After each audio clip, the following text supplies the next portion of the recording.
This presentation presents the 21st century skills categories. Overview. The term 21st century skills refers to a broad set of knowledge, skills, work habits, and character traits that are believed by educators, school reformers, college professors, employers, and others to be critically important to success in today's world, particularly in collegiate programs and contemporary careers and workplaces. Generally speaking, 21st century skills can be applied in all academic subject areas and in all educational career and civic settings throughout a student's life. Components under the 21st century skills categories. There are three components under the 21st century skill categories. First, we have learning skills. Next, we have literacy skills. And last, we have life skills. Each component has its own subcomponent. First, let us know what are learning skills. Learning is a skill, and it can be improved. Everyone has the opportunity to develop their memory and learning ability. Identifying your own learning style and the methods that work for you is the key. The more you use your brain, the better it will work. Learning something new always takes commitment and self-discipline, as well as conscious practice. Your conception of what learning is and your motivation to study will determine your success. You have to want to solve a problem even if it is demanding. No learning methods or techniques will help if the motivation to study is missing. Obstacles to learning usually have to do with one's attitudes and conception of oneself as a learner and one's conception of learning, all of which have themselves been learned. Learning only happens as a direct result of your own efforts. The 21st century's learning skills are often called the 4 C's: critical thinking, creative thinking, communicating, and collaborating. These skills help students learn, and so they are vital to success in school and beyond. First, critical thinking. Critical thinking is focused, careful analysis of something to better understand it. When people speak of left brain activity, they are usually referring to critical thinking. Here are some of the main critical thinking abilities. First, analyzing is breaking something down into its parts, examining each part, and noting how the parts fit together. Next, arguing. Arguing is using a series of statements connected logically together, backed by evidence to reach a conclusion. Next, classifying. Classifying is identifying the types or groups of something, showing how each category is distinct from the others. Next, we have comparing and contrasting. Is pointing out the similarities and differences between two or more subjects. Defining. Defining is explaining the meaning of a term using the denotation, connotation, example, etymology, synonyms, and antonyms. Next, describing. Describing is explaining the traits of something, such as size, shape, weight, color, use, origin, value, condition, location, and so on. Next, evaluating. Evaluating is deciding on the worth of something by comparing it against an accepted standard of value. Next, explaining. Explaining is telling what something is or how it works so that others can understand it. Next, problem solving. Problem solving is analyzing the causes and effects of a problem and finding a way to stop the causes or the effects. Last, we have tracking cause and effect, which is determining why something is happening and what results from it. Next, creativity. Creative thinking is expansive, open-ended invention and discovery of possibilities. When people speak of right brain activity, they most often mean creative thinking. Here are some of more common creative thinking abilities. First is brainstorming. Ideas involves asking a question and rapidly listing all answers, even those that are far-fetched, impractical, or impossible. Creating something require forming it by combining materials, perhaps according to a plan, or perhaps based on the impulse of the moment. Designing something means finding the conjunction between form and function and shaping materials for a specific purpose. Entertaining others involves telling stories, making jokes, singing songs, playing games, acting out parts, and making conversation. Imagining ideas involves reaching into unknown and impossible, perhaps idly or with great focus, as Einstein did with his thought experiments. Improvising a solution involves using something in a novel way to solve a problem. Next, innovating is creating something that hasn't existed before, whether an object, a procedure, or an idea.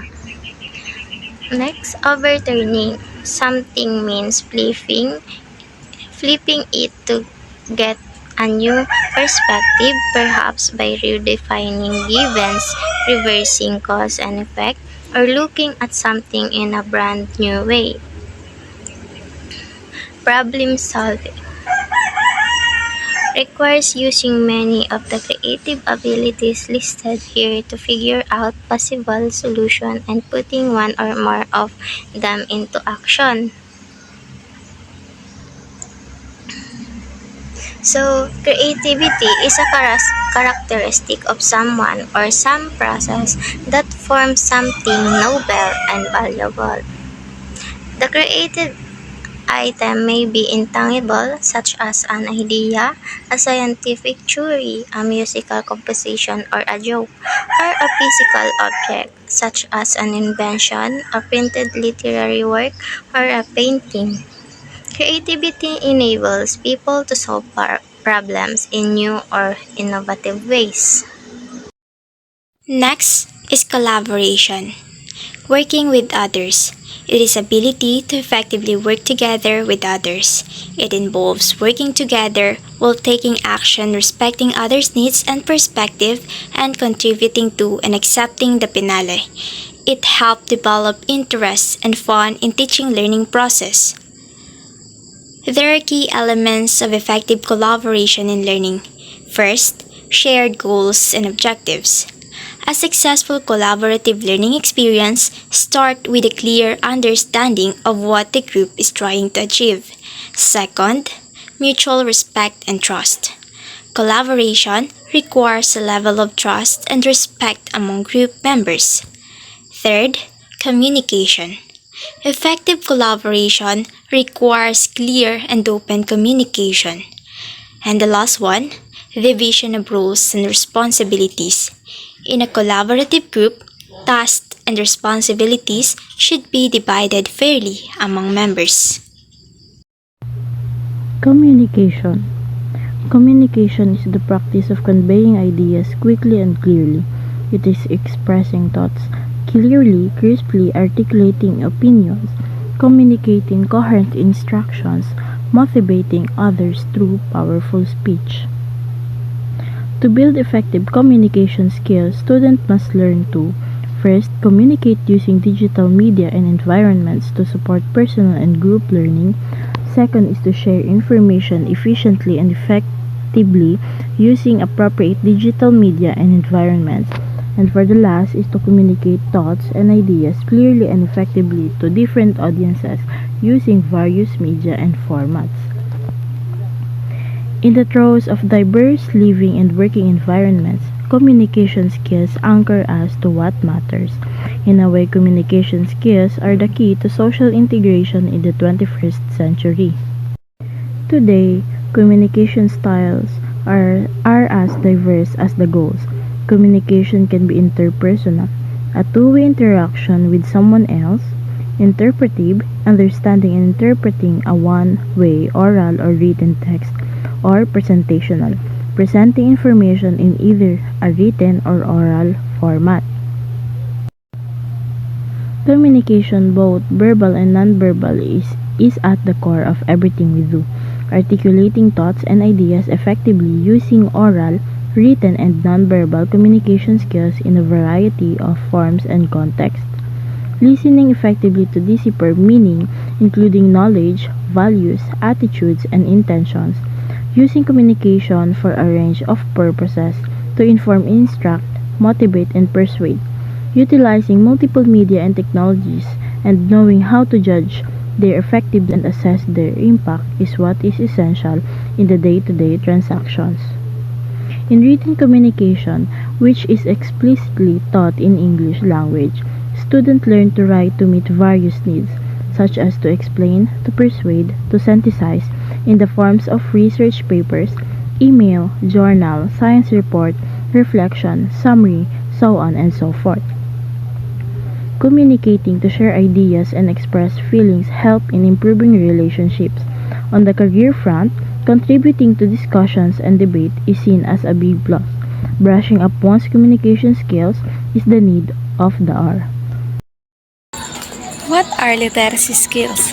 Literacy skills focuses on how students can discern facts, publishing outlets, and the technology behind them.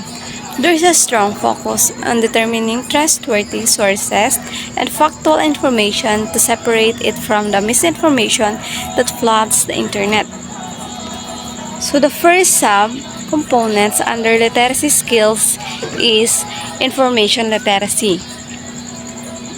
Information literacy is the ability to find, evaluate, organize, use, and communicate information in all its various formats, most notably in situations requiring decision-making, problem-solving, or the acquisition of knowledge. Next is consuming information. So students now face an excess of information, much of which is created by amateurs. So the shift from traditional sources to user-generated content requires students to become editors, checking for reliability, bias, and errors. It encourages students to analyze information as a product of a communication situation, considering the sender, subject, purpose, medium, receiver, and context. Next is producing information. In the past, students were primarily consumers of information which limited experience in producing content. Today, writing is a crucial form of communication with real-world implication. Emphasize the importance of understanding the impact of the writing and the power it holds in the digital age. Encourage students to adopt the mindset of professional writers, focusing on effectiveness and ethical standards in their content production. Media literacy. Media literacy is the practice of identifying publishing methods, outlets, and sources while distinguishing between the ones that are credible and the ones that aren't. Media literacy is the ability to critically analyze and evaluate the different methods, outlets, and sources through which information is published and disseminated. The core of media literacy is empowering individuals to be discerning and informed consumers of information rather than passively accepting everything they encounter. It's a crucial skill in today's digital age where the proliferation of information sources and the potential for misinformation makes it essential to evaluate the credibility and reliability of the information we encounter. Practicing and developing media literacy skills helps individuals make better informed decisions, avoid confusion and manipulation, and become more active in citizen in society. Next is technology literacy. Technology literacy refers to the ability to effectively use and understand various technologies. It involves having the knowledge and skills to navigate, utilize, and critically evaluate technology in different contexts. Technology literacy goes beyond basic technical skills and includes the ability to adapt to new technologies, analyze information, solve problems, and make informed decisions using digital tools. In today's digital age, technology literacy is essential for success in education, work, and daily life. The main objective of technology literacy is to equip individuals with the skills necessary to use technology effectively and ethically. It focuses on providing the knowledge and competencies needed to navigate the digital world, communicate efficiently, and leverage technology tools for personal, educational, and professional purposes. So, what are life skills?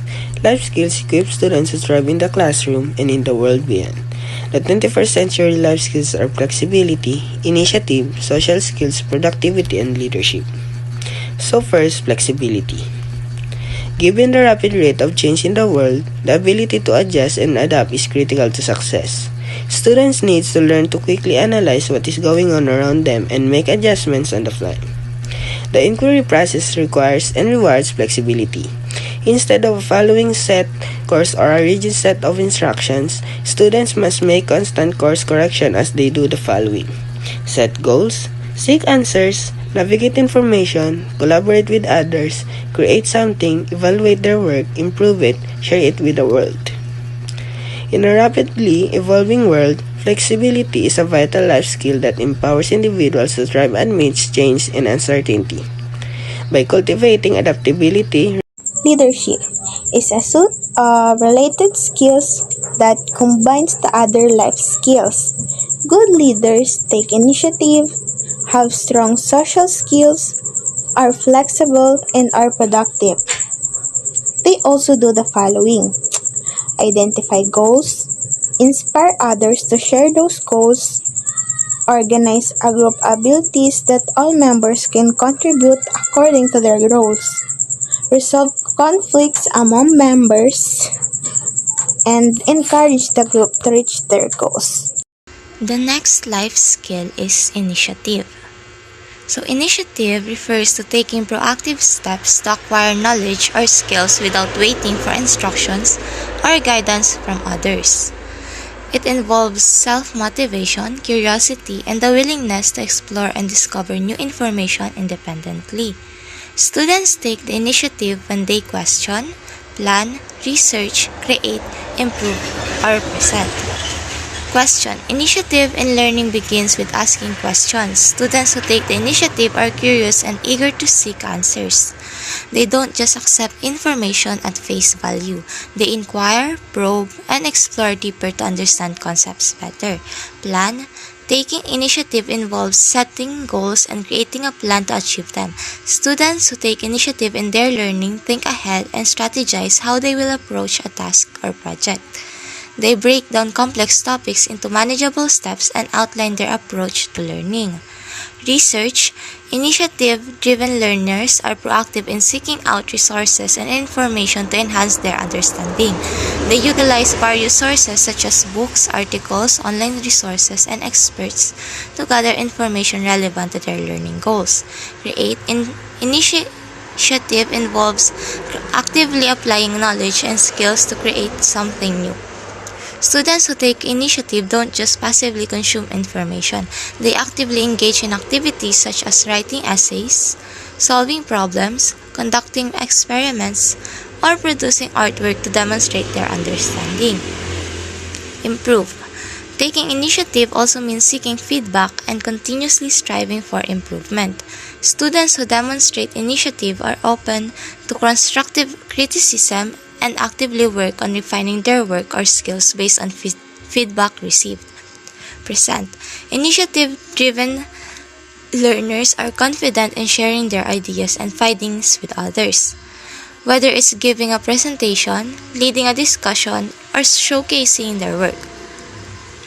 They take the initiative to communicate their insights and discoveries effectively to their peers, teachers, or wide audiences. So by incorporating these elements into their learning approach, students can become more independent, self-directed, and successful in. Next is the productivity. During the recent recession, the productivity of the Filipino worker reached an all-time high. Clearly, those who kept their jobs did so in part by producing more than they needed to before. The increase in productivity among workers in the US means that more is being produced by fewer people, which means that the job market is even more competitive after the recession than during it. Workers who have lower productivity are being left behind. By using the inquiry process and developing projects, students learn the habits of productivity. First is goal setting, second, planning, third, time management, fourth, research, fifth, development, sixth, evaluation, seven, revision, and lastly, application. And lastly, the social skills. Meeting and networking with others for mutual benefit. It is ability to communicate to others to form a connection or a relationship. Proper social skills are excellent tools for forging long-lasting relationships. However, with the rise of social media and instant communications, the nature of human communication has changed. That is why students nowadays should master social skills for etiquette manners, politeness, and small talk, for these still play major roles in today's world. And that's all. Thank you.